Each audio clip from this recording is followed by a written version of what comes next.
All right, good morning. So today we will walk through the mechanisms of deepfake generations. There has been massive improvements or massive amount of advancements in the last couple of years. So we'll not be able to cover everything, but we'll be able to touch upon the key works in the domain. And then towards the end of the lecture, what we will do is we will generate our own deepfake. And for that, I have uploaded the code on the day 3.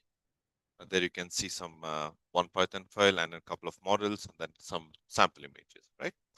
So that's what we're going to do. And then completely towards the end, what we're going to do is that we're going to use those generated synthetic images or deepfakes and then try to evaluate with the face recognition system that we learned on day number 1, right? On the day number 1, we use this arc face models, cost models. So we'll just try to see how they actually can impact the face recognition system. Sounds okay? Okay, all right.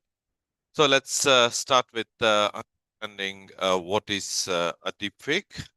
So most of you might know that deepfake is typically this kind of an image that is generated by using the deep learning and then trying to create like a photorealistic content, which could be audio, video, image, or multimedia, right? Um, Typically, a deep fake is what we create for, let's say, for recreational purposes. But what has happened in the recent years is that that has been used for multiple illicit use, right? So this is a problem which we are trying to solve. As long as it's for non-harmful use, I think it's okay. People can laugh at a video and then they're fine and then they move on, right?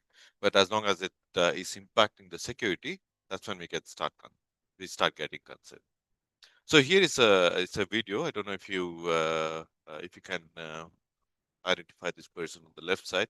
So you have the video, and then you have on the right side you have the generated video, which is completely seamless, and you can see that it has been manipulated. And if I did not show you the image on the left side, you would not be able to detect if it was deepfake or not on the right side. Make sense? So from the day 1, from the time it was actually being the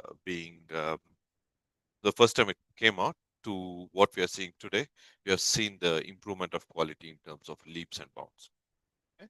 So we will try to understand what is behind this technology, and then we will try to see how we can generate our own deepfake.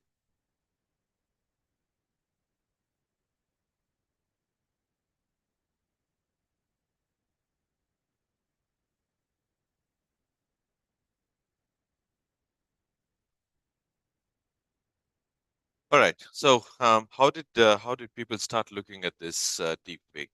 So if you looked at the history of deepfakes, there was this one post on Reddit which called as how many of you follow Reddit? Anybody follows Reddit? Some of you? Yeah. So it's like a forum, right? Where people can go and discuss and then people can ask questions and then they post something funny, post something more informative and so on. And on that platform came up a thread which is called as deepfakes. That was more or less the first occurrence of when people started to know about deepfake. So what they did was that they introduced this deepfake in an attempt to synthetically replace some celebrity for adult video. Right? So that's when people started getting a bit more concerned about this technology. Now, right after that, at that point of time, there was still a possibility of thinking that the technology is very advanced. So we sitting in the classroom will not be able to recreate this one. But then things changed very drastically, and things changed drastically in the sense that they were not only used for such. The first occurrence came for this kind of adult video, but right after that, people realized that it also has a potential for very positive applications. So in one of the positive applications here, it was this famous football player who was talking about ending malaria across different countries in different languages. So the idea here is that you have only one video and then the audio is being injected, which is completely synthetic, right? So the person doesn't really speak the language, but then you can generate such kind of videos. So you see that there is also a positive side of that. And then also in the other side, you also have a very brilliant use case of this one in the media industry. So you do not really have to film the entire content. So what you can do is you can film something, a chunk of the video, and then you can completely recreate the video for a different person, different appearance, different background, and so on. So here on the right side, you see that there are some applications up there where you can inject the video into the or audio into the video stream and then completely replace it. And on the right side, you also see that the facial appearance of the person has been changed. So if you want to create a video of somebody who's quite old and then want to project them as younger age, you do not really need to find this duplicates, stunts, whatever you call them in the media industry, right? Typically, that's what happens. So in this case, you can very easily manipulate, and then you can put the frames back into the video. So these are some of the applications, but then you also have this kind of a bit of concerning applications, such as you can have the celebrity industries for adult movie industry, which is quite bad, right?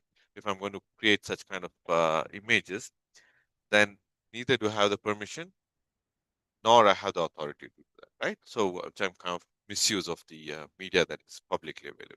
So now we are talking about all the media that is publicly available on social media. So all I need is to get access to your image on your social media, then I could misuse it for whatever that. And then the other aspect is also this election propaganda. I don't know how many of you actually have followed this. You could take the video of a particular person, let's say a leader in a political party, and then you could make him speak about things that he doesn't really want to speak about, right? And this could be used by, let's say, activists. Let's say we can use it for political opposition in the political parties and so on, right? So this kind of creates a concern, and there is also this other aspect that I was recently told. Right before the election, there is a gag order, right? The leaders cannot go out and make a speech. But what can be done in this case is that you release a video just the day before. Right? And me as a malicious actor, what I could do is I could create a completely different plan for the elections that makes sure that the votes are flipped and the disinformation is spread. Okay, so this like the corner edge case of the deep fake, so uh, which is not completely in the media industry, but more on the societal impact. So as long as we talk about the societal impact, so we have to be very aware of how we solve this. So solving this part comes on Monday when we are going to reconvene again for detection approaches. But today we will just try to understand the deepfake and then we create our own deepfakes. So let's look at the history of this deepfake. So if you look at this history of the deepfake, approximately in 2014, the renaissance of deep learning came. Now, why do we say it as renaissance of deep learning?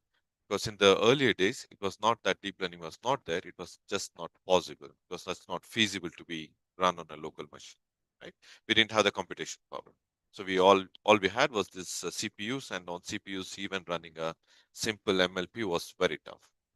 And then 2014 came the breakthrough on the ImageNet, and the ImageNet introduced this architecture, which was very simple and elegant. So you had these two streams, and then from the two streams, you are kind of extracting the information, and then you are classifying the image. For those of you who do not know what ImageNet is a database which is typically having thousands of classes, and then with multiple samples per class, and then you are classifying. Right? So that's the idea of this. And the accuracy on that ImageNet in the classical machine learning was quite low. And then in 2014, the approach that they proposed came up to be so good that it bet all of the existing methods. And then suddenly deep learning was on the rise of increase, on the verge of increase. Okay, and then what happened after that? Now, most of you might be thinking that the generative AI that we are talking today is something very, very new, but this actually not very new, right? So if you look at this architecture here that is shown on the right side, you see that the architecture came out in 2014. And in 2014, all they did was they took these two generative networks. So what this called it as generator, and the second one they called it as discriminator. And the idea was to introduce a two-party layer game. Right? So what the generator is trying to do, generator is trying to create a fake sample, and then the fake sample is created, and then it looks at the real sample and then tries to see how much different they are. If it's not different, you send it back in. Right? Now the interesting thing here is that here what we call as the latent space could be oh, right. So the latent space that we see here all these color coded symbols. This could be something very, very trivial, as in a bunch of feature vectors, bunch of numbers that I have, or it could be something that I've learned meaningfully from some other end, right? So just to give you an example, let's assume the face recognition system that we have. From the face recognition system, on the day one, we extracted the embeddings, which were of dimension 512. Now, if I have this 512 dimension, can I recreate them? So I can easily add some noise to that and then generate a sample from this. And once the face image is generated, I have my real image. Then I can see how much it differs from the real image. And then I can tell it, okay, you know what? I did not like the image. Go back and then update the image. Right? So it's as simple as that. So now, now at this point of time, you can already imagine that if I make this one better, the whole pipeline becomes better, right? If my latent space is very good, if I can represent every single thing in that latent space, then I can generate the samples that are very good. Okay. So this is the whole idea of this generative adversarial network, and this came in 2014. Um, at that time, the results were not very impressive, but I'll show you some of the results later on. And then what it led to is like around the same year, approximately 2014-15, there came this project from DARPA. DARPA is this defense agency in US. They kind of already realized that there is a problem here, right? So people could use it for creating whatever the fake content and compromise the security. So there is this first project that came out as media for, and the idea there was to just look at, okay, what is the possibility of these images? What can we do about them? And is there any hope for us for detecting? So that was the idea, right? And then came a paper which was a breakthrough paper in 2016, which they called it as face to face. And now the situation became slightly relaxed in the sense that you didn't have to have this advanced knowledge about the whole deepfake. All you needed to do is that you have a target, you have a source, and they could capture the image from. In that case, they used a RGBD camera, which is RGB, the regular images, plus the depth. Now, by using the depth image and the RGB image, what they could do is they could transfer the expression to somebody else. So here, there is a person.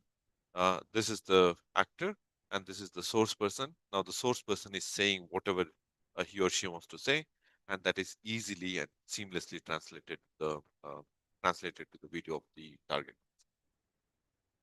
Now, this kind of gives you unlimited capability, right? So you could take any video and then you can put in any kind of content. Okay? So 2016 was a paradigm shift in that sense, and then came now if you remember the GAN that I introduced in 2014, that was introduced in 2014, the second part. Then came in 2017 a major breakthrough in architecture, which we call it as cycle GAN.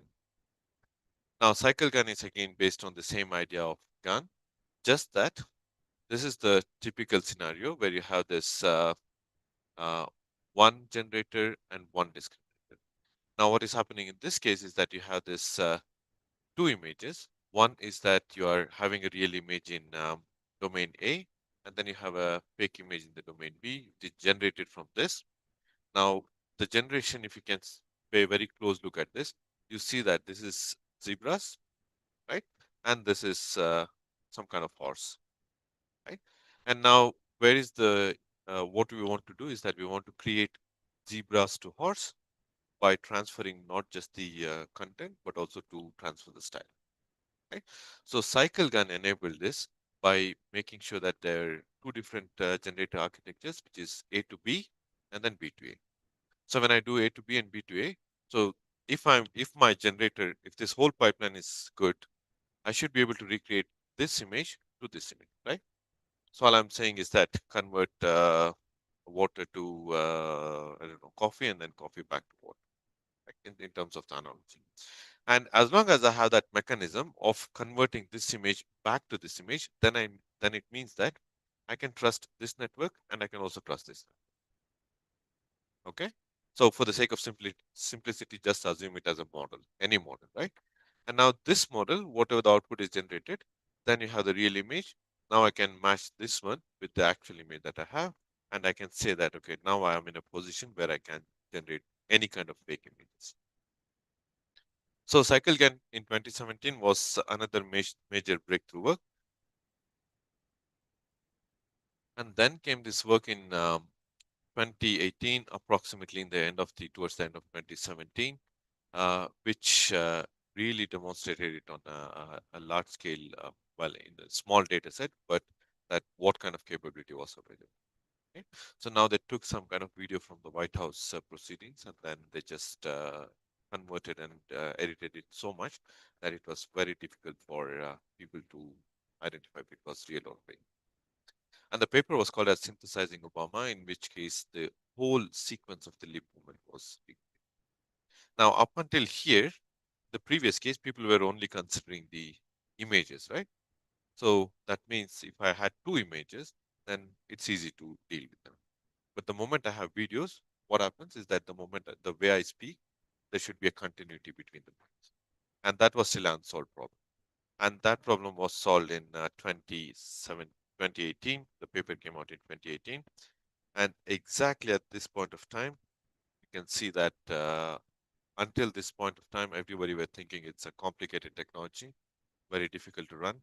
And then came in 2018, approximately in February, I think in February 2nd, where they showed you do not really need such kind of expertise. So you could just download the code from there, and all you needed was to run it on a terminal.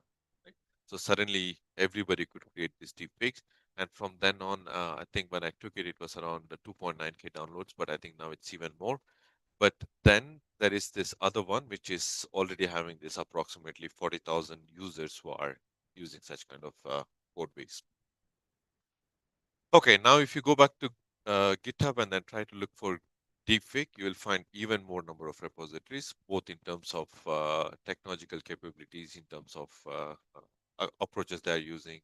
They might be using GAN, they might be using diffusion, and so on. Right. So the idea here is that everything that we have been doing so far is very easy to achieve. And then came this other work in 2018. So all the works that we have been talking about here is like small data sets, right? Like very limited number of samples. And then came in 2018, approximately in March, there was this first data set that was released, which is called as, it was released by Technical University of Munich. The data set was called Face Forensics. And then that suddenly showed us it was possible to create millions of images. Right? So there are two things about this. So the moment we are able to create these millions of images, I can use them for creating better deepfake generation. On the other side, I could also use them for training models to detect them, right? So you have both the advantages. So then the field kind of exploded since then. And now yesterday night I was trying to look at what is happening recently. And in the recent years, you can see that from 29 onwards, before 29, you can see all the methods that were proposed was on generative adversarial networks or variational autoencoders. I think you remember it from the day one lecture of Professor Oja. And then in 2019, approximately, the first paper on the diffusion came out here in ICML in 2015. And from then on, the explosion happened with all the deepfake creation. So this is some of the milestone works. But if you look further down, I'll show in the last slide, one of the last slides, how many works are currently available in deepfake. All right, so this kind of should give you an idea that if you are starting to work on any deepfake generation or detection approaches, you need to at least consider this milestone works. Okay? And then you will always have a number of different works. There is a special mention of this StyleGAN and StyleGAN 2. You see that the two that is coming out in 2019 and 2022. So there is a specific importance of them in the deepfake. I'll talk about that in a short while.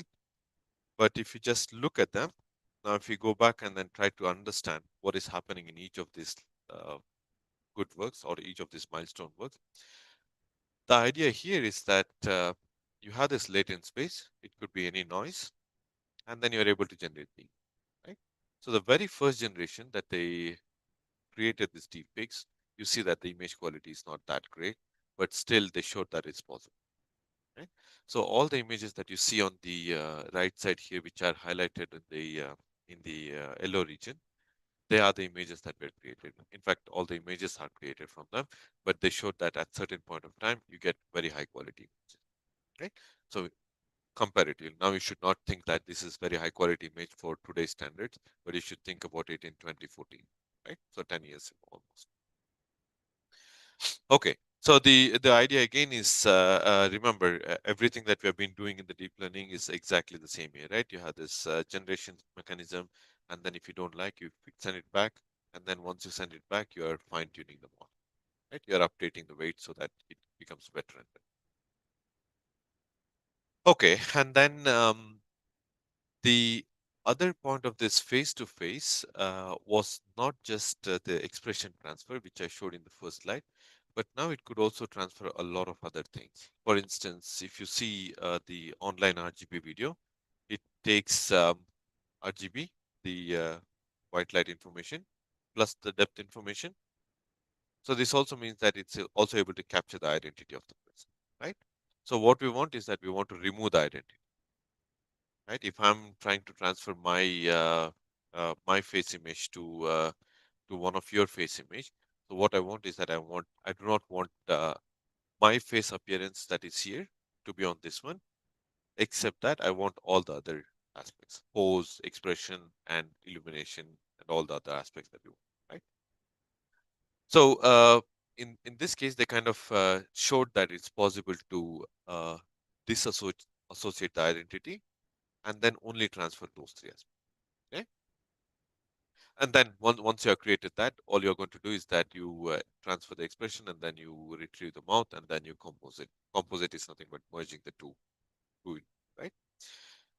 Okay, so this is what they showed, and then again in the next part, so there was this the extension of that work came in also with the from the similar group from the same group in fact.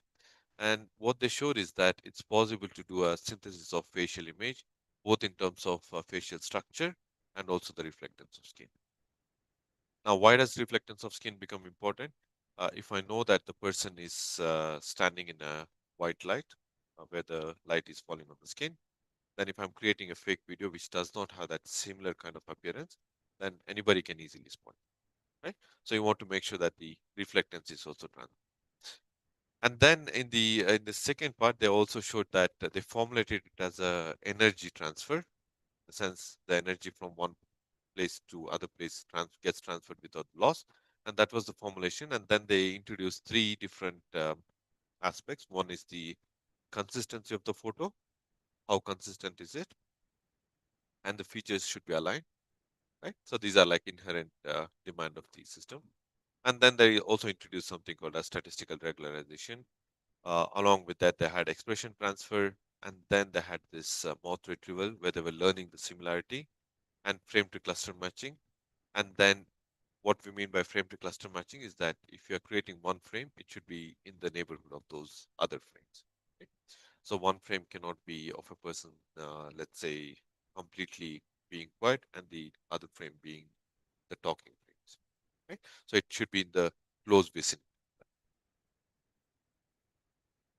Okay, but then although they did so nice work, a couple of limitations were still remaining, and one of the remaining steps were that the number of steps were rigid. So they had to follow this A, B, C, D, E to get the output. So if you missed one of them, the output would not be good. And then the other thing is that it assumed it has a Lambertian reflectance. Uh, I'm not sure how many of you know about these reflectances, but if you look at the theory of reflectances, there is this. If I have a, let's assume for the sake of simplicity, if you assume a sphere, a metal sphere, then the amount of reflection from each point is very different, right? Compared to something that's very flat, right? Which is the similar thing in the face as well. So we have the structures, we have the, how do you say, we have this depth in the eyebrow regions, and then the cheek region is a bit bulged, and the reflection will also vary. So in the first model, they had this assumption which is based on Lambertian model, and that would mean that the whole of the face would be uniformly reflected in monocolor, right? In a sense that you see that all the images are very bright, right? While if you look at this person, person transferring this image, you see that the shadow is there on one side. Okay, so that was one of the limitation, and then the other minor limitation in this work was that it was offline reenact. So which means I have to wait for you to create a video and then take the video with me, go home, and then recreate the whole video and then come back and upload. Which is okay if you're doing for entertainment purposes, but if you're really trying to do a real-time enactment, then it's not the best. Now there has been improvement, but at that point of time, at that work had that limitation. And then the other work that I spoke about as a milestone work, which was published in 2017, here the idea was that you are going away from the frame-to-frame reenactment, but you're also introducing audio into this. Now, if you look at that top layer there, you see that there is an input audio. It could be any sound, any speech of any political leader, and then you are putting that into the lips, right? So now once you're putting into the lips, there comes this idea of recurrent neural network. The idea of using recurrent neural network is mainly because it's a time signal, right? It's a continuous signal. And using that, uh, if you remember from the face detection approaches that we spoke about, there is always this landmarks in the face, right? It could be 128, it could be 64, it could be 512, depending on the configuration that you're using. So if I can isolate the area of the lip and then inject the audio into that, then I can use some kind of graph analysis and then show how the lip should. So every phonetic, everything that we speak has a certain way of opening and closing of the. So you are introducing that. Once you introduce that, what you are doing is that you also need to retime it, because if there is a blank sound here, this mouth cannot be open, right? So you have to retime it, and then once it is retimed, you're combining and stitching everything together, and then suddenly you have everything, right? So now the idea here is that why I'm talking about this is the combination of multiple techniques. You see the RNN is being used for dealing with the time signals, and then there is a classical approach of putting the video back and manipulating the lip area, and then putting back into the target video, and then there is a stitching. So it's a combination of both classical machine learning and the deep learning approaches. Okay, so now going further from this, what happened in the next work? Here there were some, as you can see already here, right? You can notice some kind of limitations. It has not solved everything. So what was the limitation in this case? You have to really take care of the mask region. If the mask region is not very good, then your composition would not be very good. As an example, if you have a mouth texture somewhere here, and then if you're trying to put that one, you see that the way the target frame is stitched is not very good, right? Which makes it easy for detection. Now, the goal of this deepfake creation is to make sure that you have very good quality image, not the ones with the obvious artifact. And then there is also some amount of classical image processing which is happening, identifying where the tie region is, and then you have to put it back and so on. So which means you cannot just click on a button and wait for the video to be generated. So there is some amount of manual intervention to make sure that everything is good. Okay, so further going from this, uh, came this other work, which is one of the works that we're going to recreate today. And this is called as face swap. And the idea here is that you have two people, and then you are trying to take the features of one face and putting it to the other face, right? So here if you look at these images, then you have the face image of this person, and this face image of that person also has the landmarks. These were the landmarks that I was talking about, approximately 68, and you can also make it more dense. You can make it 128, you can make it 512, and so on. So the more landmarks you detect, then you know that how the face is tilted, right? So that is simply like what we did in the fingerprint yesterday. So we said, okay, what is the angle? And then you realign, right? So it is realigned. So it is made straight because I don't care about the rest of the information in the background. All I'm caring is about the face. So I kind of tilt only the face. And then I do the same thing for the target subject. And in this case, the target subject is one of this famous actor in the thing in movie industry. And then what we are doing is that we identify the area where I need to mask it, and then I transfer the face from one to the other one. So here is the final output, which is coming here. And now this face is getting transferred into this image, and then the output is here. And you could also do it the other way, right? All I need to do is that I could invert the persons. I could say, okay, this person goes there, and that person comes here, and then you have a new output for the face swap. Um, Here, what is also interesting is that you have this introduction of this small network in the middle, which does all these operations. It does take the input, does the alignment, and once the alignment is done, it creates the sample, and then it puts back into the original image. Now look at the angle of this original image, right? So I had this angle which was in this direction, and now the face is here also in this direction. It's not straight anymore, right? So the goal is to transfer the face of one person into the other person, right? Uh, Now, if you do not really pay very close attention to the entire image, you see that the identity of that person is, it can be very misleading, right? You can suddenly assume that, okay, it's the same person. Only when you take a closer look, you see that, okay, this person's face is not exactly the same, right? Which can be an easy way to fool many of the systems or many of the human observers. Okay, so what is nice in this one? So today, when you're running this the exercise later on, you will see how it actually happens. Sometimes the quality is not that great, but then you have to improve, insert a better model. But the whole idea here is that they take it in a very big image, whatever the image size is, 128 times 128, and then they subsample it to make it half the size. So when you do the half the size information, what you're doing is that you're kind of only picking the prominent information. So you're kind of skipping the alternative rows and alternative pixels. So it becomes smaller. And then again, you do it one more level, and all the way you go to the 8 by 8 size. And then every time you're taking the block, you're trying to add it back to the original image, right? So the information that you're compromising, and then if you upscale it, you can put it back. Make sense? Okay. And then by simply doing that, you can you can edit it at every single level, right? So what I'm doing is that every time I'm swapping it, so the information should be consistent. And by enforcing it in the multiple levels, multiple scales, I can generate an image which is quite nice.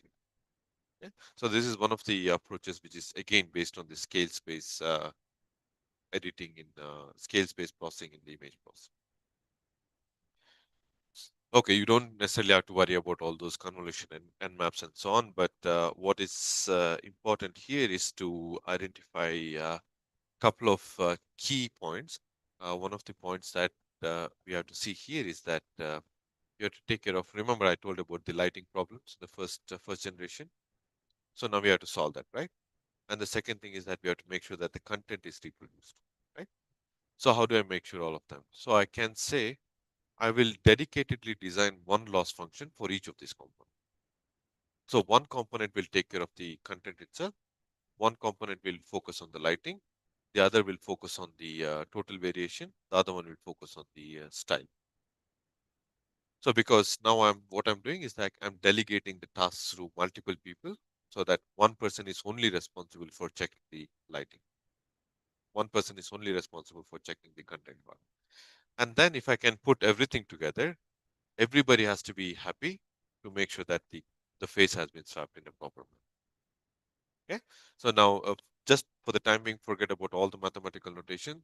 The whole idea here is that you should remember that there is an image which you have, and there is an image that you want to create, and then you're trying to measure what is the distance between those two images. Now, this distance can be anything, right? It could be Euclidean distance, cosine distance, whatever you would want to. But then there are certain properties for which these losses have been set. Okay, so this kind of helped in achieving better results than the previous one when it comes to the face swap, and this led to the second work or similar work here. now you could see the results, how drastically they improved from the previous generation of deepfakes. So you see, you have a face image of a famous actress, and then from that famous actress, what you're trying to do is you are inserting uh, another person here, and then you have the third row, which is again refined version of that. So you kind of can have very fine-grained editing of this face image. So when you will work on the sample example today, you will see that it's not as great as this one because the model that we have chosen, which is a lightweight model, is not the best, but you can fine tune it later. Okay, so the other aspect. So I also mentioned about this. If you have the face which has to be in a very ideal condition, then you can get very good images, right? By introducing all these different components, what they also showed is that it's also possible to do the face swap in a non-ideal condition. So what do I mean by non-ideal condition? You see the person is really not seeing into the camera here. Still, I'm able to swap it.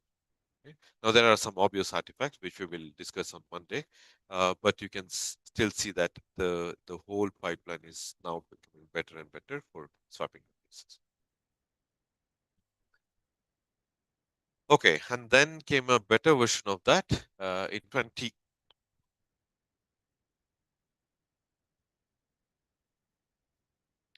Then came a better version of that in 2018, and in this better version, you could see that it's not only the changes in terms of the small variations that we see, but we see very drastic changes in terms of shape and poses. Right? So the idea here is that you are extracting the 3D information using the shape, pose, and then also use the expression, and then you can transfer each of them independently. Right?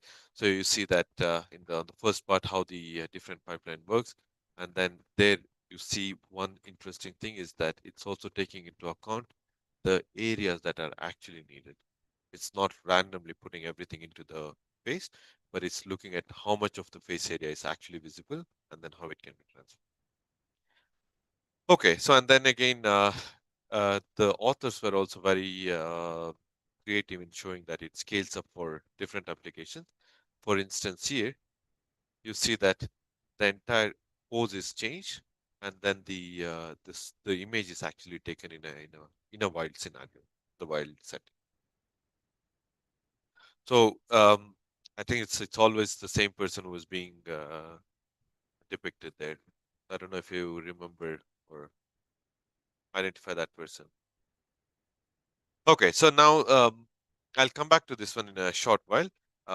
There is an implication on the security, but then let's take a look at the gun-based approaches, right? For the for the creation of this deepfake.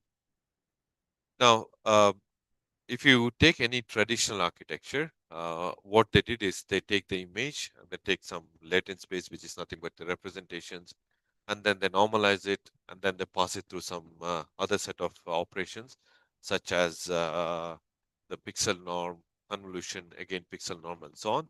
Each of them have their own properties. If you read the paper, you will be able to understand it a bit more. But here, the main idea is to understand that the traditional architecture, whatever was there, they took it out, and then they introduced what is called as StyleGAN in 2018. Okay? Uh, what is interesting here is that it's not a very drastic change in terms of the architecture. What is happening here is that you have the latent space, which is taken from here, and remember the normalized remains. Oh,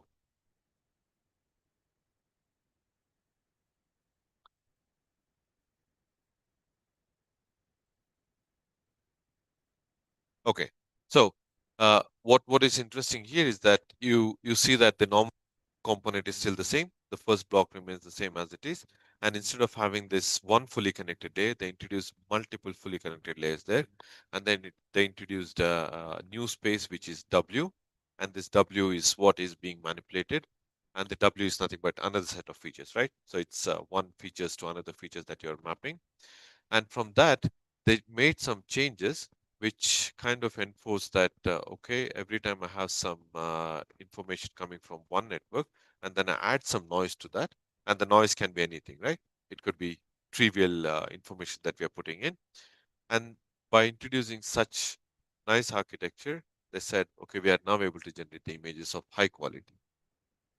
Remember, up until the previous architecture, we were talking about the images which were very small, like 128 by 128, 256 by 256. And suddenly, with this architecture, they showed it can also be scaled up for generating high quality images, 1024 by 102, right? So the goal here is that um, one, to generate the images using the architecture, and the second is to make it more uh, in the wild scenario, in the wild setting. So you don't have to have the constraints of everything being being practiced in terms of recipes. Okay. So now, if you look at the architecture here, although I said it's a very nice architecture, now if you see here, there is a small component, this W, right? This one. So if I'm not able to make it nicer, if the W is not good enough, then I'm going to fail in this approach, right? Which is again a limitation which came out here. And they said, well, if I have this, the idea of not good latent space, then my images are not better. And the authors were also very nice. They were very smart in the sense that they introduced another thing which is called as the truncation trick. And the truncation trick for you is very simple here. If you see at the results that you're getting, if you're putting, there is in the formula in the paper, you see there is a way where you cut it off. And they said anything that is crossing this point 0.7 will give you good results, right? So if you end up creating a network and then if you're not able to generate good quality images, then that could be one of the areas where you have to deal. So now, so the style GAN was shown for two different applications, right? One is to generate the images itself, and the second one is to transfer the style between two different images. So here is a good matrix which is taken from the paper. You have the source A and source B. Now what you're trying to do is that you're trying to kind of merge these two to a different person. So you can either just transfer the style or you can transfer the content. So suddenly it's both the things are possible, right? So which means my quality of generation from quality of images generated will be very high. So which is what you're seeing in the bottom line here. So if you take this particular source, you take the source A and then put it on source B, and then you see all the images that are generated at this point. Okay, so before I go to the next part, any questions so far? So it's a very vast content. I know it's too much of content, but I just want you to give an idea before we start practicing, before we start looking into the code. Okay. Okay. Good. No questions so far.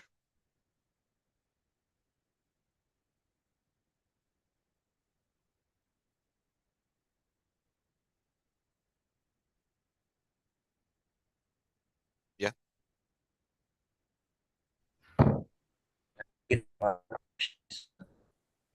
If you decrease the layer in the blocks. Okay. So the whole idea is that here, whenever you are trying to get this latent space, right? So here at this latent space, you would want good representation. Now, to do that, it's your own network. So how you want to create it with large number of blocks or small number of blocks is up to you. So the more number of the deeper doesn't necessarily mean an improvement in performance, right? Sometimes a deeper network might be actually reducing the information cut. I do not have a straight away answer, but what I could say is that it depends on the application, right? So the number of layers and the number of blocks that you're talking about, right? So it could be depending on the application itself. Yeah? So, but the idea is that you need to have a good representation of that latent space. Yeah. So as long as you have that, rest of the things will work. Okay.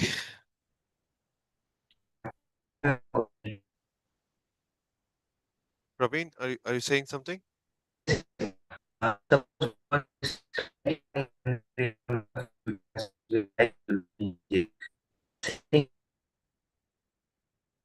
think we can't hear you, Praveen.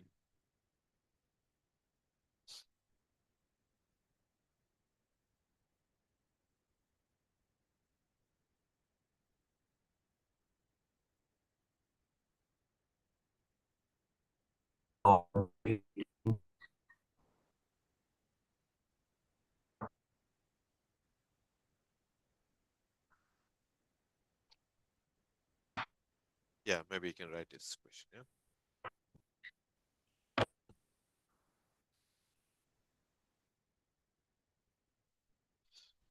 Okay, so now if I've convinced you that StyleGAN was a very good approach, it created very nice quality images, and if you start paying attention to the generated images, you start seeing something very subtle, and this is present in all the images that are available. For instance, here, if you look at the image of this lady, and then you see that there is a very small spot here, right? You see a very subtle spot, which is very dark. And this was kind of a signature that was introduced by the architecture in all the images that it generated. So, which means if I ask you to tell me, okay, if the image is real or the fake, if it's generated image, then you could simply spot that one and say, okay, this is a generated image, right? Which is an obvious artifact. And this was irrespective of what kind of images that you had, right? And then you also have this two other aspects. It was not capturing all the aspects because of the focus on information, fresh air distance, and the precision and recall curve. So it was only optimizing in terms of accuracy and the appearance. Okay, so we had to solve this problem, right? So then what they did is the authors came up with the second paper, which where they introduced something called as perceptual path length. Uh, what it does is that it correlates the consistency and stability of the shapes. And here, the interesting thing is that if you recall the architecture of StyleGAN 1, it's very similar to that, except some blocks have been moved up and down. Now I'll show you what exact blocks have been moved up and down. Look at this particular aspect. So what they did is they kind of eliminated the area that was here, the B1. They removed that. And what they did is that they introduced the B2 after the standard deviation and the mean was computed. Okay. And everything else remains the same, right? So now we are not taking the average. You're only accounting for the standard deviation, how much it is deviating from the regular samples, and then you're putting it back in the next block, so the style remains consistent and the content also becomes better. So this is again another major breakthrough in the architecture in the deep learning for computer vision, and there you see that it is much better. And this one led to another work which is called as FSGAN. FSGAN is quite nice in the sense it is not dependent on the subject at all. Right? Now it can be applied for anything and anyone, and this also doesn't need explicit training. So far everything that we have been looking at is all it needs a training, right? Once you train the model, only then you can use it for generation. But now at this point of time, the FSGAN doesn't really need a training, at least explicit training. So what it can do is that it can do this reenactment using this landmarks and just the blending part. So here you have a number of frames that are P1, P2, P3, and then you have the information from that. You have a generation network, the GR, and then you generate a new image, and then you segment out the areas, and then you can just simply transfer it to the second. Okay, so this is the idea of this FSGAN, and in the FSGAN, what they did is they introduced the loss function slightly differently, and now they said I need to have this perceptual quality, and then I need to have the reconstruction quality, and then in addition to that, I also need to make sure that the segmentation is proper and the generation loss is right? So you are combining again everything. So now we have these multiple parties who are responsible for one task each, and then we are putting all of them together, so we have a better image, right? So then what happens is that in the FSGAN, you have the source image, and then you have the target video, and the phase swapping is happening continuously in the central part. And then is the same can be happening for irrespective of the hairstyle, the facial structure, and so on. As good as this is, um, again, there are some limitations, right? So what are the limitations here? If you see here, You see the real person is in different angles, 0 degree, 20 degree, 40 degree, and 60 degree. And then as you start doing the processing on that, you start noticing a particular signature here. You see the way it is forming a checkered pixels. So you can see that in the entire image, right?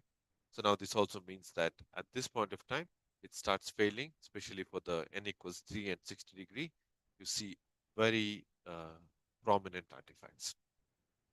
Okay, so FS-GAN is good for some constraint condition, but in all the constraint condition, it starts failing a bit. Okay, so now do I need to do all kind of this deep learning? Can I not generate a deepfake without even doing any deep learning?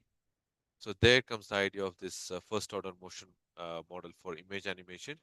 So what they did is they simply used the idea of this classical machine learning, classical computer vision, where they took the source frame and the driving frame, and the idea here is that whatever the frame is representing here, I want to transfer it to this particular frame, right? So, or vice versa, it could be the other way as well. So all they're doing here is that they're just dealing with the transformations. Now, what do we mean by transformation? It can be rotation, and then it is scaled, or it is aligned in a different way. So all those classical things that you do, also that we did in fingerprint recognition yesterday, it's exactly the same thing. So those are all put together, and then you have a dense motion. And here is the idea of this orientation field, right? So remember yesterday for the fingerprint, we were trying to establish the orientation field, and it's very similar to that, right? So here we are establishing the histogram of oriented gradients. Here comes the idea of just the generation module. So most of the other components are classical machine learning, classical computer vision, and then there is a small part of generation module which gives you an output here. Now, what is interesting here is that it's okay. It's quite okay for low quality images, right? And you are transferring the motion where you are not necessarily considering all the small details, the minute details. So, which is when I share the slides, if you can zoom into the slide, you see that the face structure is not very visible now, but the motion is transferred. Okay.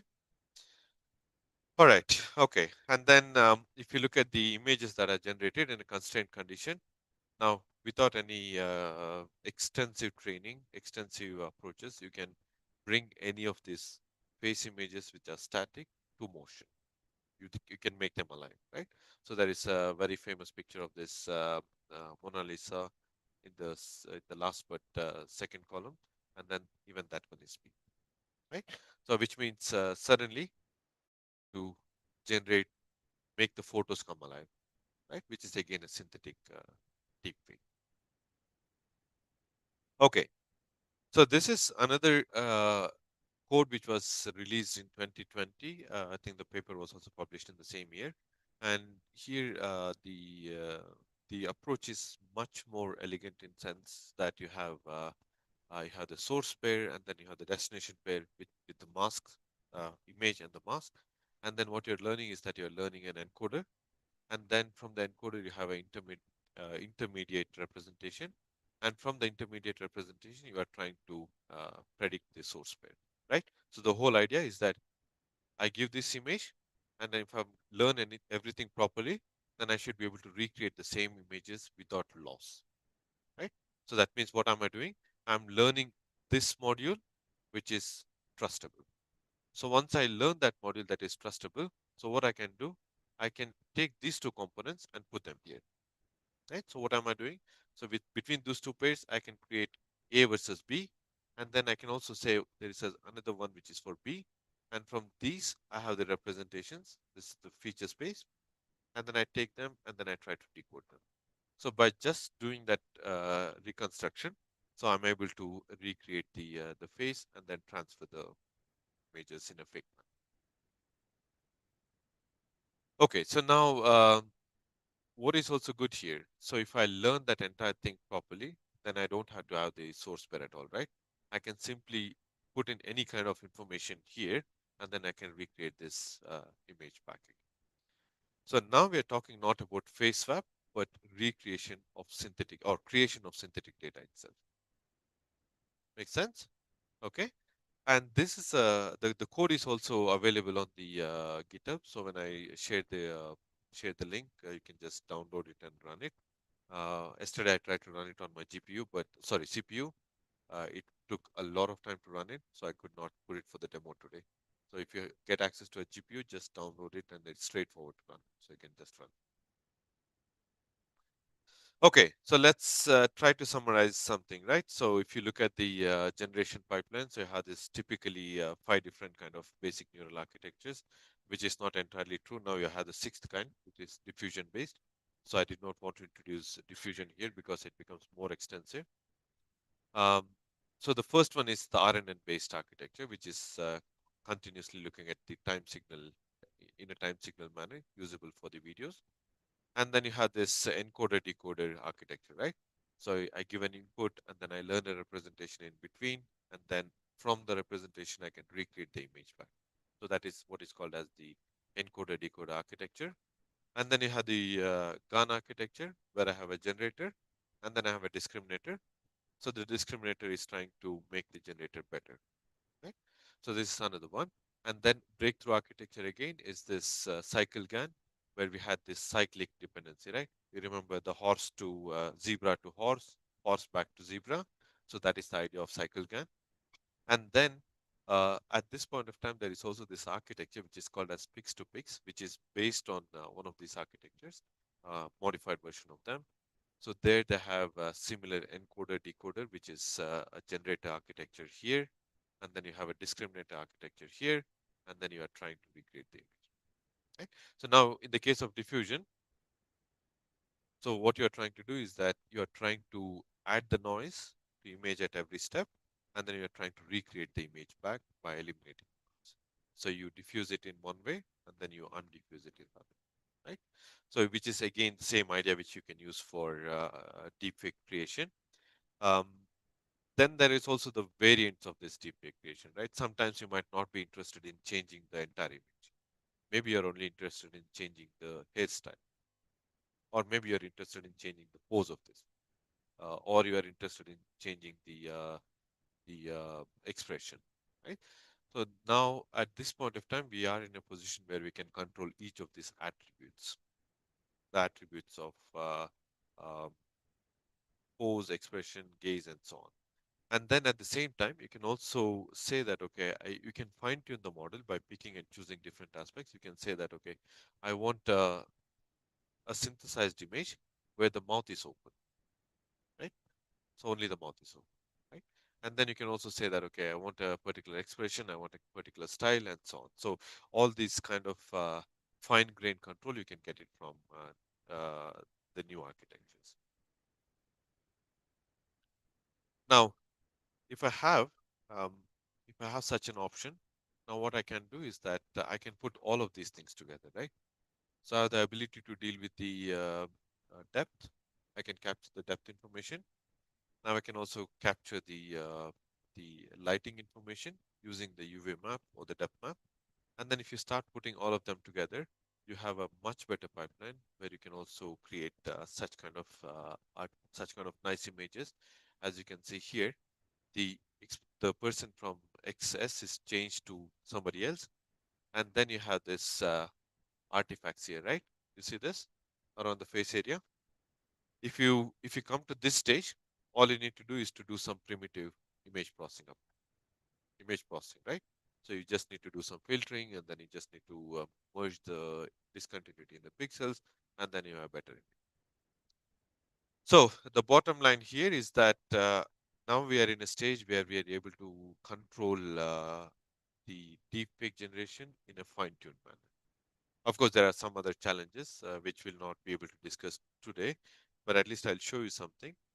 Um, so, for instance, you have the entire face synthesis A to B without touching anything in the image, and then attribute manipulation, like converting male to female, converting a bald person into the person with the hair, uh, changing the person without glasses to with glasses, and so on.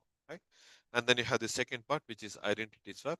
So there you can see that there is a person A on the in the start here. There is a person A and the second person B, and then you are transferring this face to this place, right? And then you're still keeping the style and the content of the previous person. Okay? And then you also have the third one, which is the expression swap, where I say that, okay, there's this person A, which is having, let's say, smiling expression, and the person B, which is having a closed mouth, but I can transfer the expression of person A who's smiling to person B. Right? So these are a bit more fine-grained controls. Okay. That being said, what are the limitations that we can see even today? So one of the limitation is that if you have low quality images, the samples that you're going to synthesize are also going to be very low, right? So that is natural and it's understandable. And then some of the generation mechanisms have this very weird problem where you can see the color of the face is not natural. See that, right? So in the samples that you will run today, you can also notice some of them when you have the non-standard face images. And then if you have a video, there could be some elements that are visible to the original. For instance, there is a particular thing that appears on the video, and then suddenly this is not processed, and it can appear here. So when you get the slides, you can zoom into this particular image, and you see that there is a very weird appearance of something on the forehead. Okay? So the idea here is that although we have some very good methods, there are still some corner cases which is not completely solved. And then in the second generation, some of them were solved, but still some of the other problems remain. For instance, if you have the conditions that change drastically. So when I say drastically, if the image is captured in the daylight, and if you're trying to create a fake in the nightlight condition, then it will not work very well, right? Because the lighting is extremely changed. And then how much is the distance from the camera? Am I able to create a deepfake of a person who's like 5 meters away from the camera or only 2 meters away from? So this also plays a role, right? And then if you have extreme poses, for instance, the persons on the right side here, so you see that these are, first of all, the quality is low and the pose is very non-standard. The camera is being placed in the bottom side, in the ground, and then the image is being captured. Okay? So this is still some of the open challenges that you can look at that needs to be solved. But despite of these limitations, what we can see is that why are we talking today about this deep fakes? Why should we actually care about this?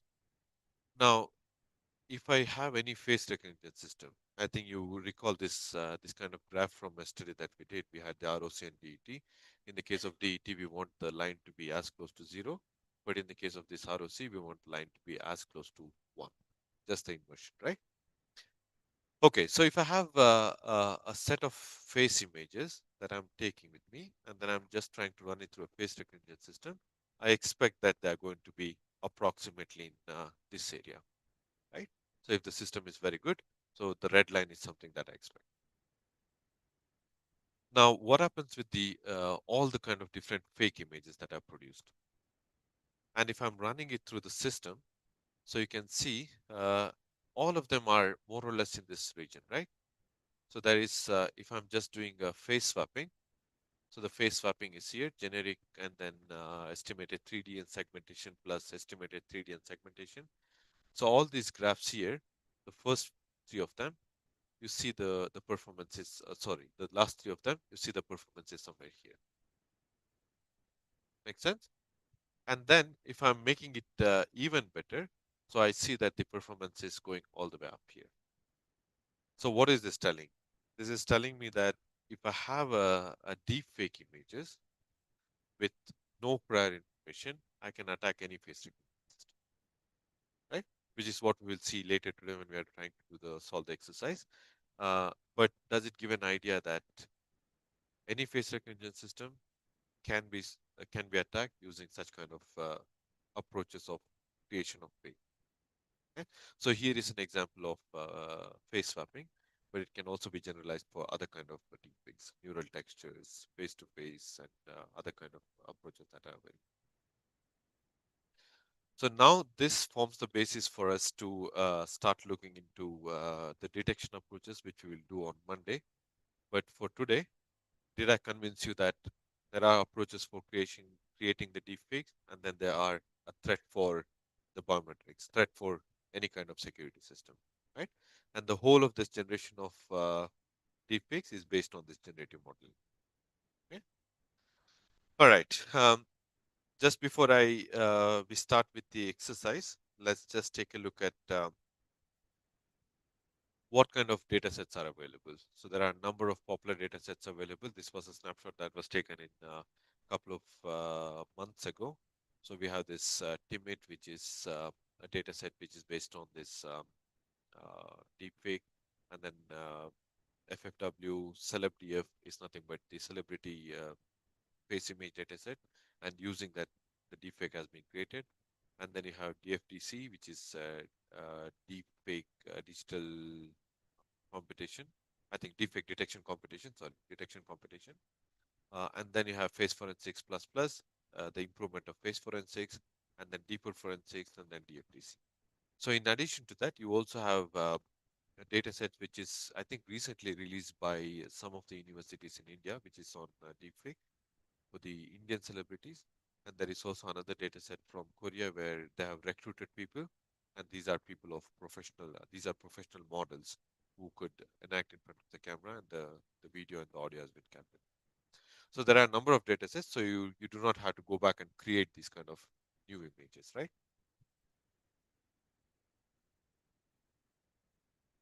Okay, so where are we standing today? So this is a snapshot that I took yesterday night just to see what was happening since 2019. The fonts are extremely small, but I just wanted to illustrate where are we standing right now. So everything that we discussed is up until here, right? We were talking about all these approaches, FSGAN, FSGAN version 2, then you have this blend face, face swap, and so on. All these are GAN-based approaches. These were up until 2024. From last year alone, there has been a number of new approaches which are based on diffusion, right? So if you go to this link, this is an open publication which is put on archive. On the archive website, they also give a very nice code base. They collect all the codes for each of these paper and they put it out there. Not everything is available, but most of them are available. So you can try it and train it, not train it, but try it at least for generation of deep fakes for yourself. Okay, good. So that brings us to the next part. Now we will go to this online demo, and then we can go to the into the code itself. So if I go to this face engine,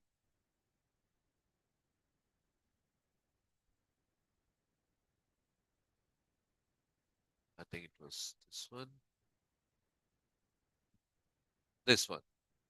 So if you go to this one, this particular link, so it's faceengine.ai, and in the faceengine.ai, so the deep face that I showed you in the previous case, the GitHub link, where the code is available, that is the base that is running here. And of course, it's released as a commercial product, but the code base is from that GitHub link that I showed you, right? So here you can go and you can start creating your own links. Let me just change this.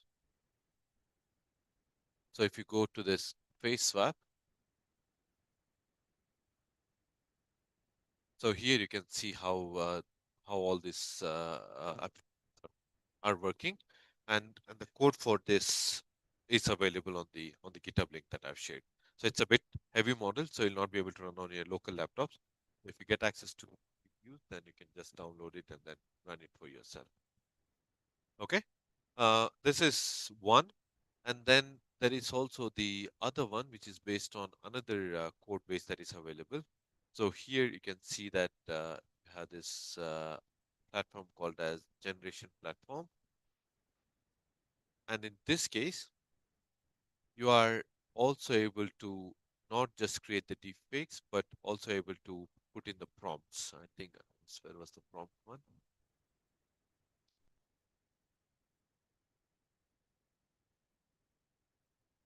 Here.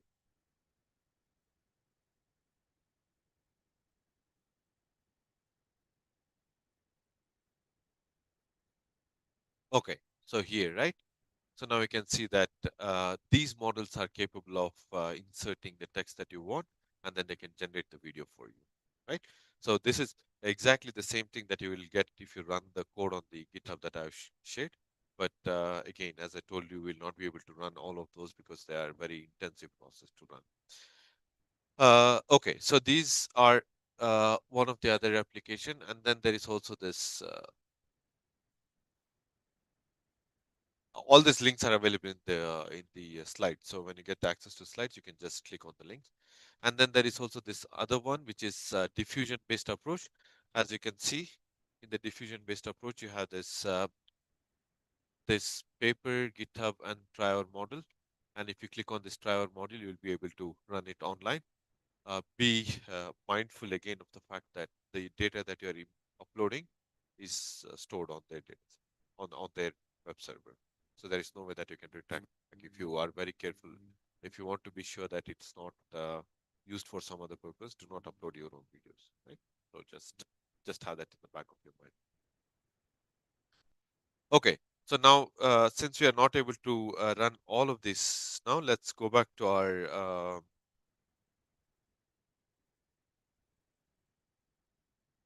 okay, where did that go?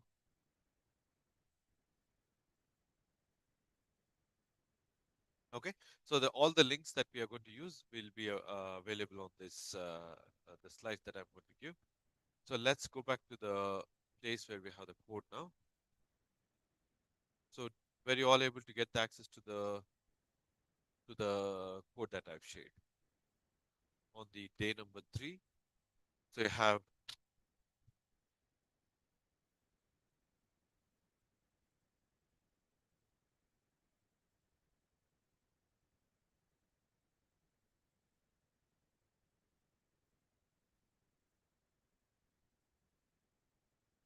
okay. So here you have 3 things that we need to do. Again, just as a tip, I know most of you might be using different kind of Python, different kind of version. So I prefer to use Conda or virtual environment so that you can contain everything to one particular set of libraries. So I have added this instruction. So if you just follow the instruction, the first instruction here, it will Conda create and paste demo. It will create an environment with Python version 3.10. And then after that, you can activate the Conda environment. And once the Conda environment is activated, this could be anything, right? You could give it as any name that you want. I just named it as face swap demo. And then I've added activation part. And once this is done, so what you can do, you should you should be able to run this command, which says Honda install Forge with the inside face. So what we are doing is that we are taking care of making use of face recognition system, which is called inside face, which is very similar to what we did with the first day one, right? We used elastic face. In this case, we are using inside face, which can also detect landmarks and which can also try to help you to segment the area. And then ONNX runtime to make sure that the model is compact, it's runnable on a local machine. You can also use more sophisticated methods, more heavy methods, but I've just taken that model.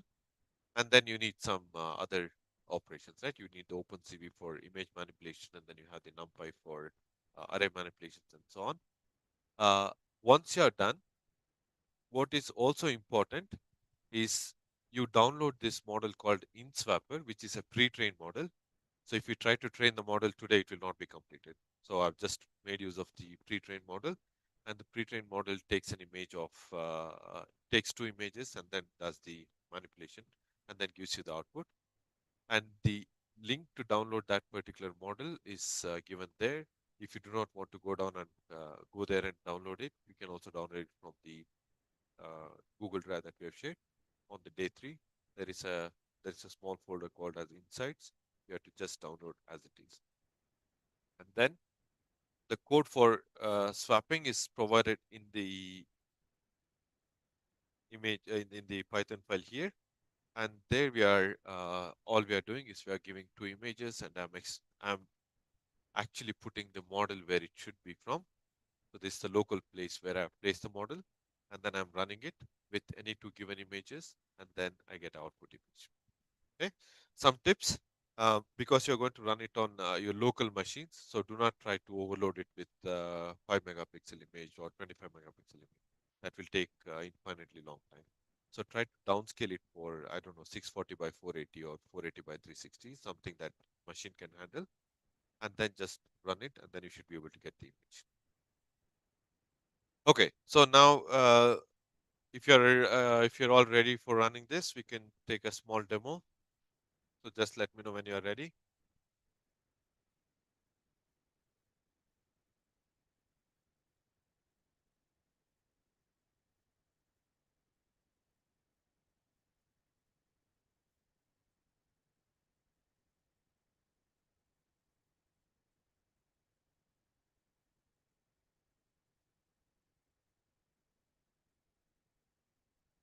No, no, this is that's exactly the reason why I've made it as a CPU version. So for this one, you do not need any GPUs. You can use your local machines. Yes, yes, it will download it from there because it's a third-party version. That happens only one time. So once it is done, you do not need to reinstall them again. So if you follow that conda instructions, right, the one that I was showing before, yeah.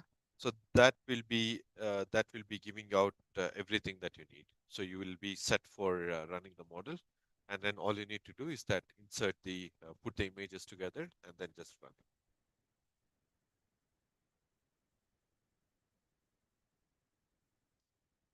And of course, if you are able to get access to get hold of high quality or high computational GPUs, you can retrain the whole model for your own application.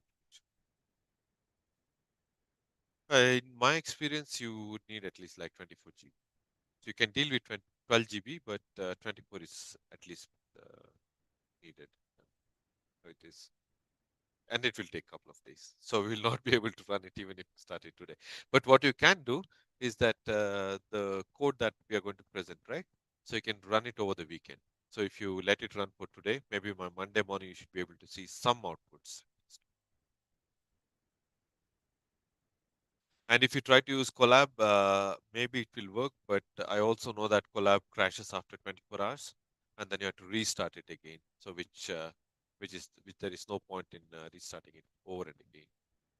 Yeah, maybe premium account, then it would work.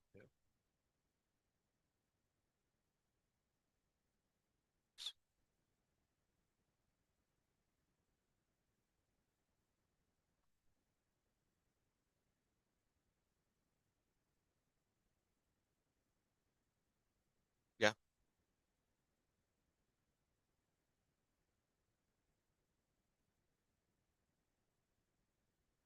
Yeah. That is the infilling part, right? So you have, in that case, you would have to learn a model where you have the skeleton and the face image, and then you try to learn the mapping. And once you learn the mapping, then you know, okay, if a skull looks at a particular in a particular fashion, then you can refill that one.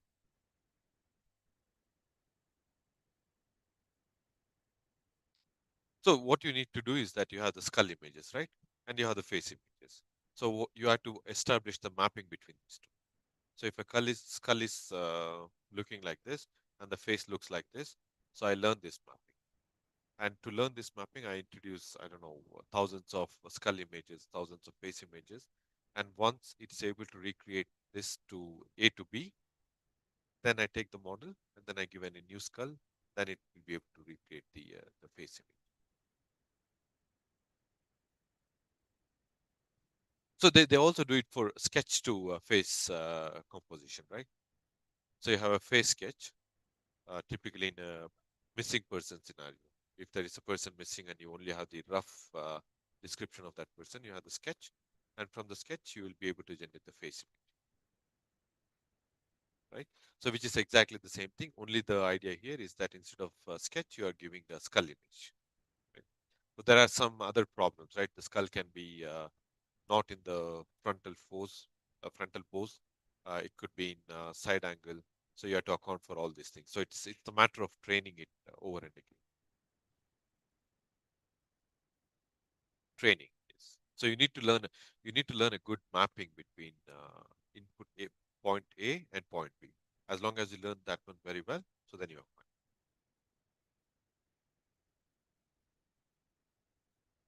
Okay, everybody were able to at least install them. Yeah, good. So now if you have installed it, so let's go to this this part, right? So here I would like to just take few minutes to explain few things.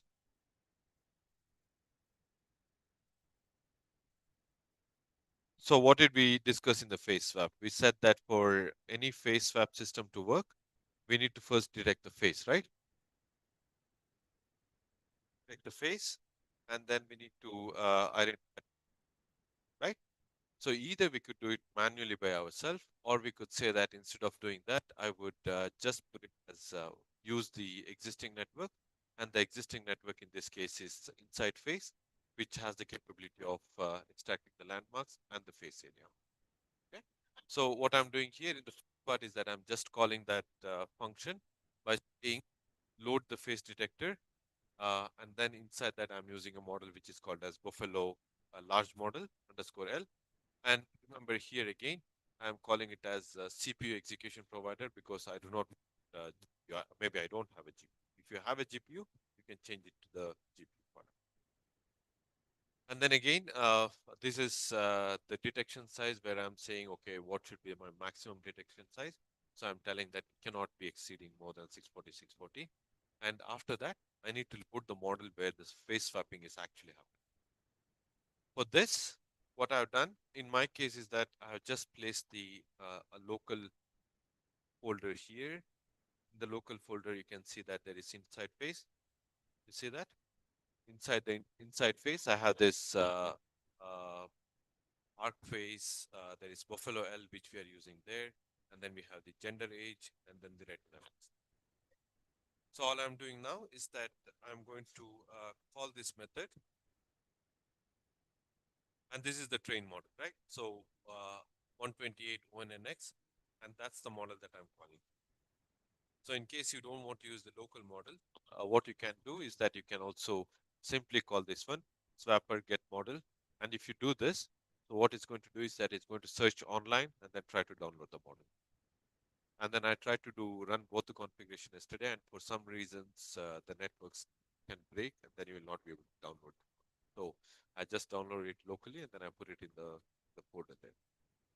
So once I have this, so what I can do is that I'm reading the image, target source image, and then I'm reading the target image, and then I'm saying, okay, from these one, okay, these are the next part is nothing but just to get the source image. In case if I'm giving a frame with multiple frames, so multiple face images, I want to take the first image, right? So if I give an image of the whole of this class, I'll detect number of faces. I only take one face. I'm not going to take all the faces. But you can also have this extend the same code for multiple face swapping. Okay, and then what I'm doing is I'm just calling the function called swapper.get, and then I'm sending the target image, target face, and the source face, and then I'm also saying, should I paste it back or should I create a new uh, image? Right? So when I say paste it back, it will put it back into the original frame. And then just to make sure that the content will not be misused, I am putting this text which puts a watermark on that. It just says that it's a synthetic image. I could just also say it as synthetic instead of that. Okay, this is here. And now I should be able to get the output. So let's just run this. So you can run it from here as well, right? So you can either run it from the top part here, run Python file. Then if I just show you the code here,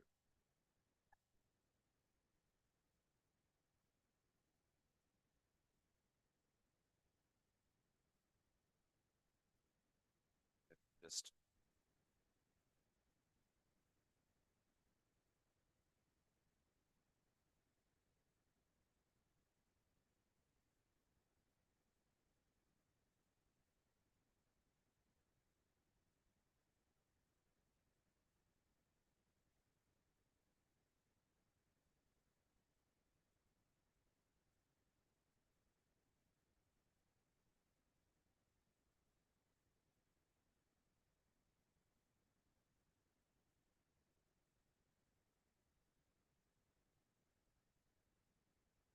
Okay, you can run it from the terminal here, or you could also do the same thing in this case. Um, so if I run this Python space swap demo, now you can see that it takes a couple of seconds, and then I have an output image.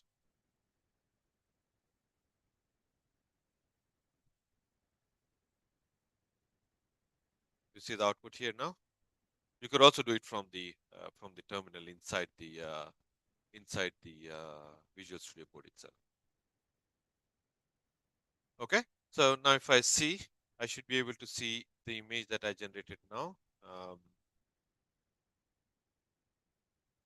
You see this?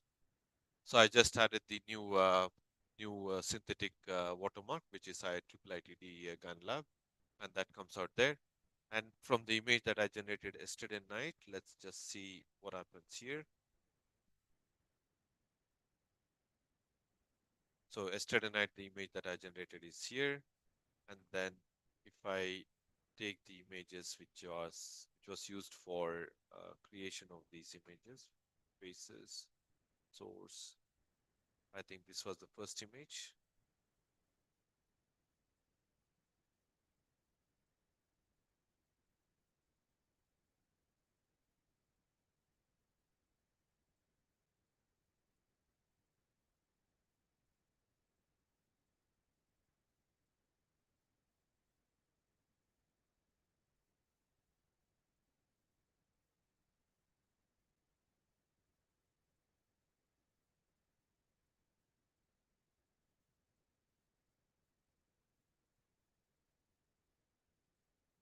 Okay, you see them now, right?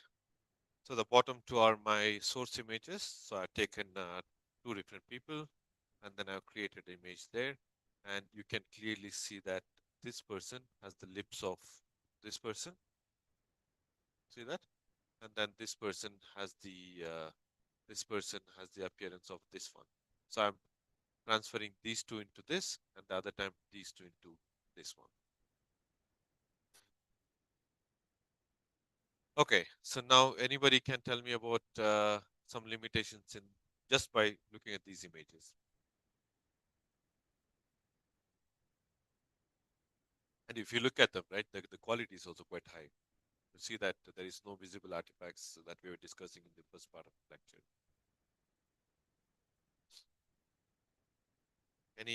Any obvious thing that something comes to your mind?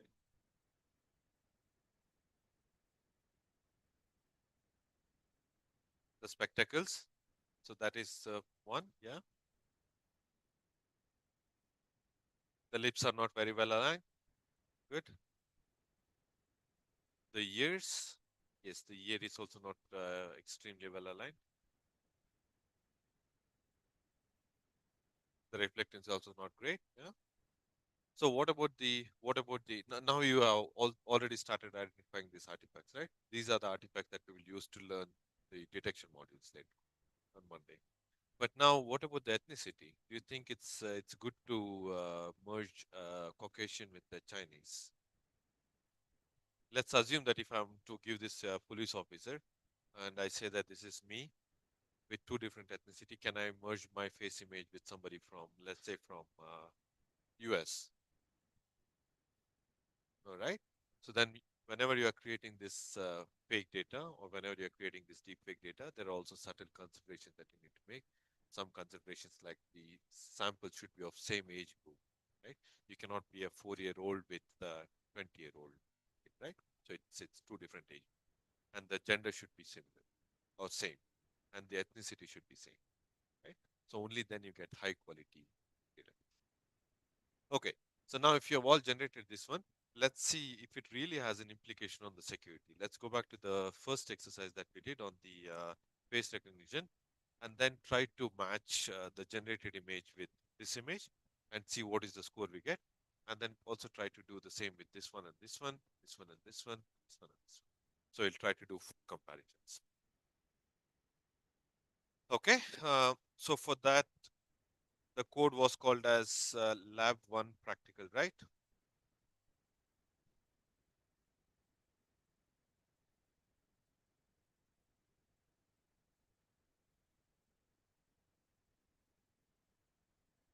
So where was the picture one?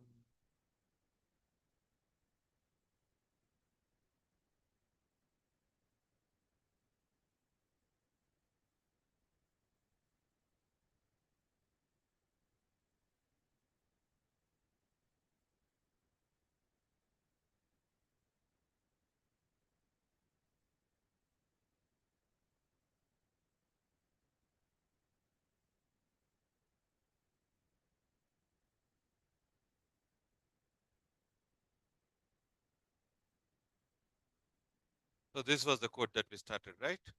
So we started with a simple model which we where we introduced elastic cost phase, and then we ran this comparison just to see what was the score that we were getting.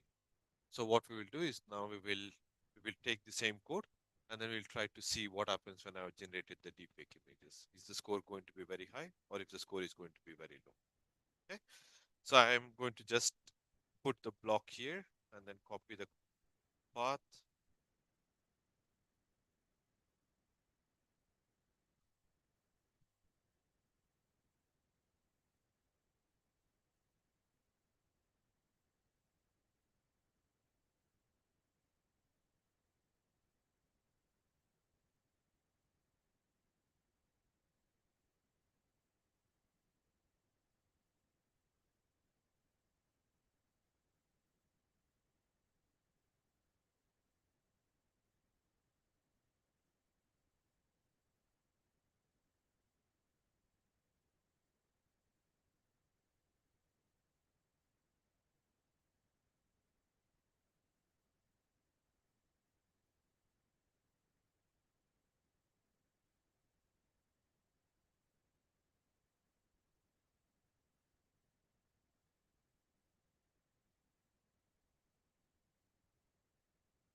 So I'll just name them as original one, right?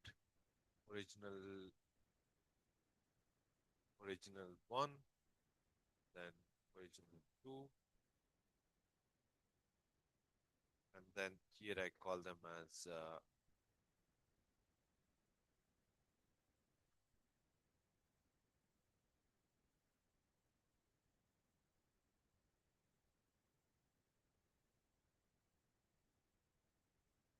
swapped output one.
Okay, so all I'm doing is that I'm reading the four images that are two original images and two manipulated images, and then I'm going to dump the features. So to do this, I just need to run some of these blocks again. This is done. This is done. And then this is done. Again, I'm loading the same image, right? It's the same model that we used on day one. And then here I'm going to create four different template files. So I have four different template files. Now I can just do a comparison. So what was the comparison? Original, original one versus original two. Similarity score.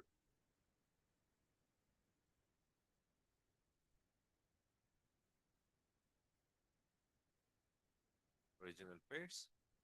And then I'm going to do the same with the next one, original one with manipulated one.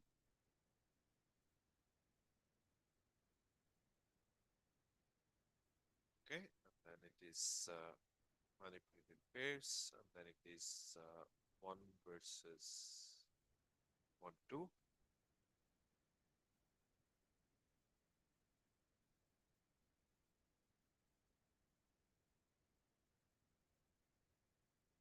Then manipulated, oh, sorry, original 1 versus manipulated 1, and then original 2 versus manipulated 2, then the pair is 2 versus 1. Okay, so let's see how the cosine distance varies. Now you see that the original pairs had a score of 0.41, right? Sorry, the original pairs, which is the lady on the picture and the man on the picture, they got a score of 0.31, which is understandable, which means they are not the same people. Now, as soon as I swap them, you see that the score actually increases quite a bit. It goes to 0.41, and in the second one, it goes to 0.51. So, which means the system that was rejecting the two people in the first place is now starting has now started accepting the people as genuine users, right? Or the same pairs. Okay. So what you can do for is everybody able to run this code? I'll also upload this code, the face recognition part, but then you can just loop it through multiple images for all the images that you have generated, and then try to see what happens with the DET curves. Questions?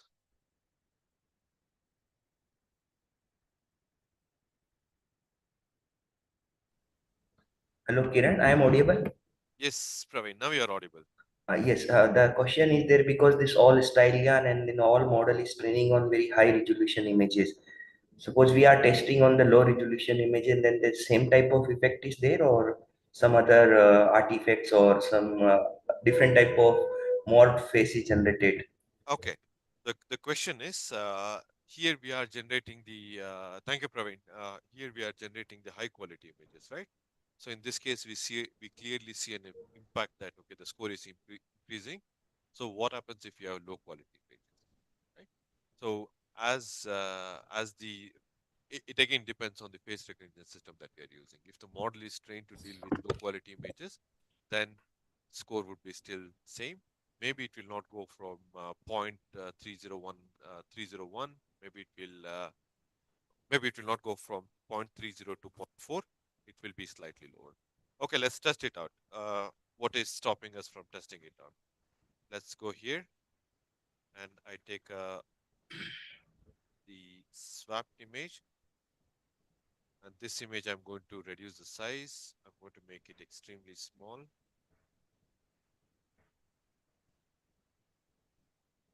I think I can just blur it out just to see what happens.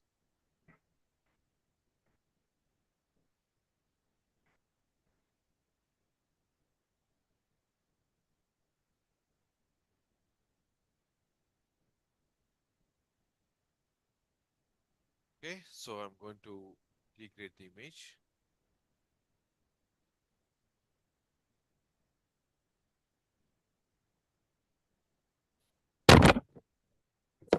Sufficiently low quality image.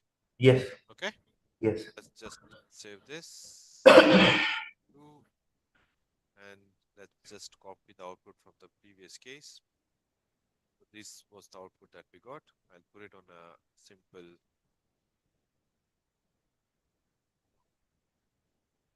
So I'll copy the cell output. Okay, so this is from the high quality.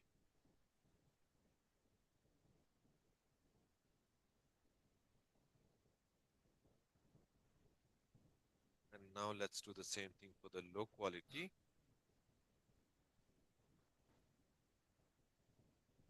Going to run this. So the face recognition system did not complain. It extracted the features for all the four images. Okay. Now let's see what is the impact of that on the comparison score.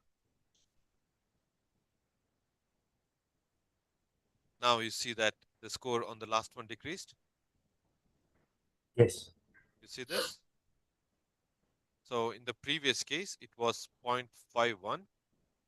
Mm. So in this case, the score has decreased down to 0.3194. Okay.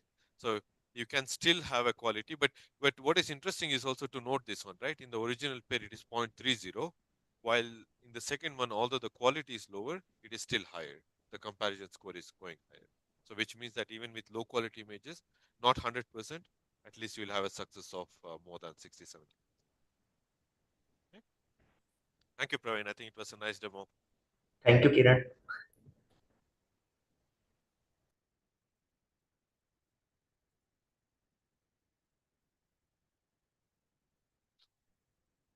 Okay, let's try to do one more thing. Since we have 10 more minutes, I can try to see if we can do something with the gender.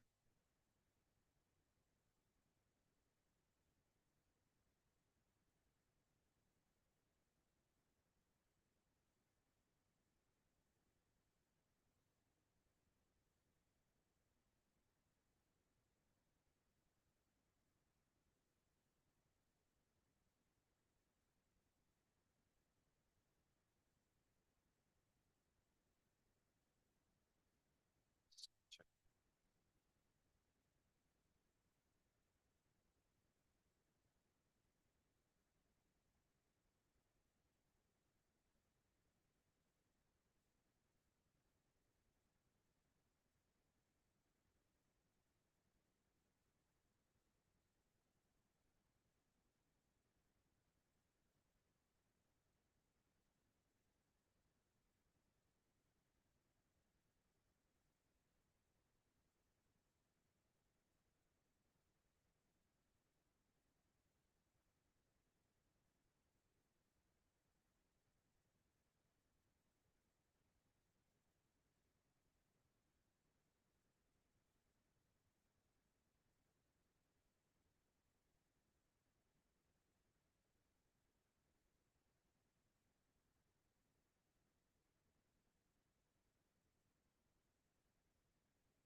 I just had to change it from TensorFlow to something else.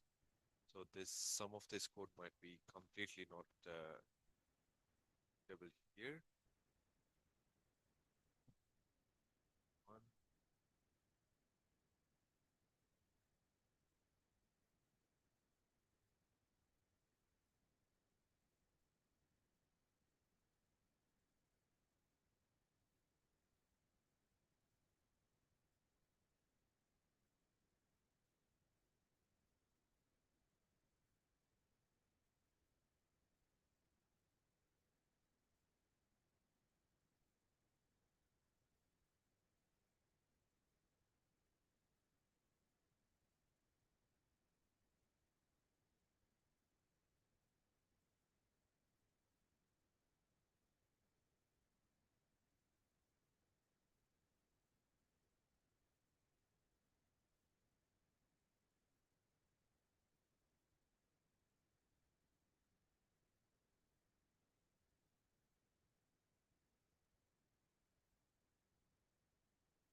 Okay, the gender module is not working, but I'll upload it so you can just train it again. Sorry, test it out again just to manipulate that.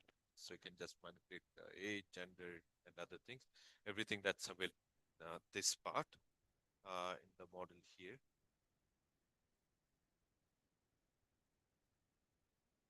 everything that was available in the inside face. Inside face. Go here.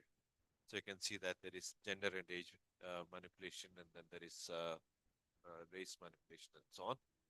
You can try it out. Um, for those of you who want to get started on diffusion-based deepfake detection, I will also upload this code, which is deepface. This one. This is a bit of a heavy model. Uh, you can you can run it on your system if you have a good GPU. All right. Okay. So that is what I planned for today. Is there is any question? Everybody were able to run the code. Those who tried halfway. You're getting an error.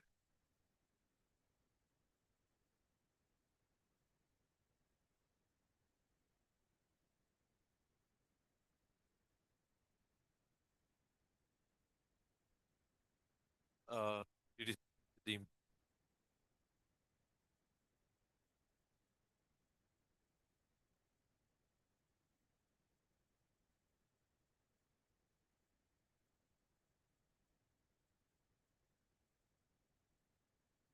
yeah, yeah, yeah. Yes, that's right. That's right. Yeah, that's right. Yeah.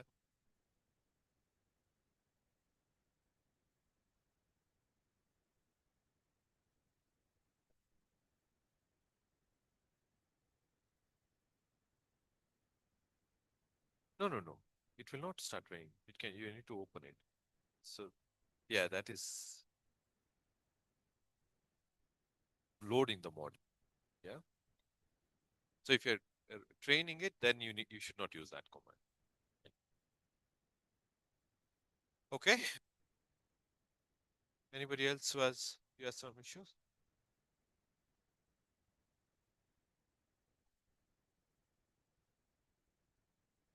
It's a decoding plan. So you did not run it yet. Okay, we can run it.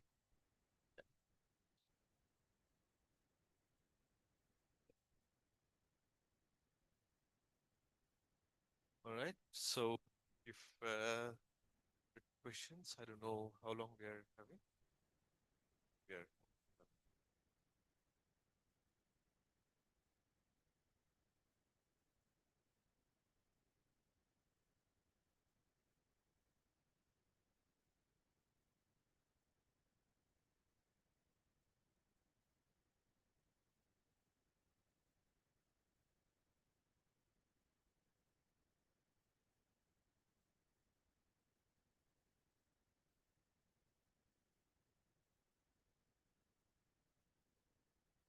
yes. Okay.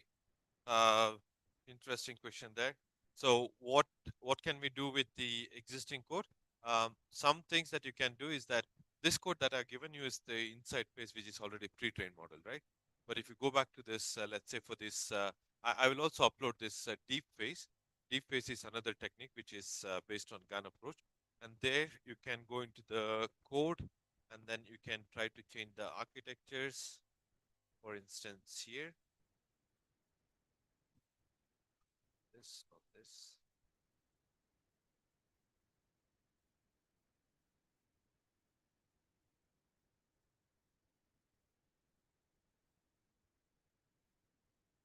Yeah, for instance here, right? If you try to do it from the scratch itself, so here you have all the notebooks that are available where you can go and try to play with attributes and also the aspects like age and gender. There is another place which I want to show you. Let's see.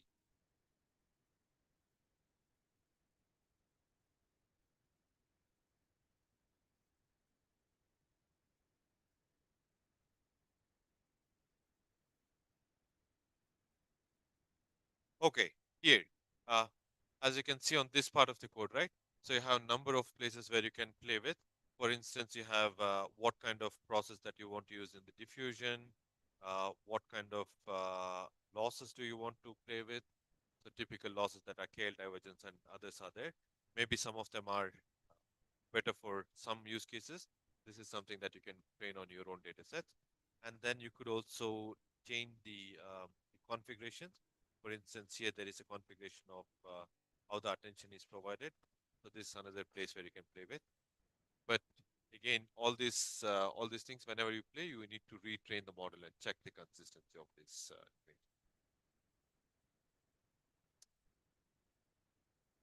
right? So I don't think I have more things, but these two codes also I will upload it along with the instructions on how to use it for training. Other than that, I think most of you are able to run the code today, at least those of you that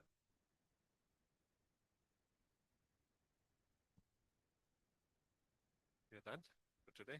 Okay, so then in case I wish you a good, nice, happy weekend, then we see you on Monday morning.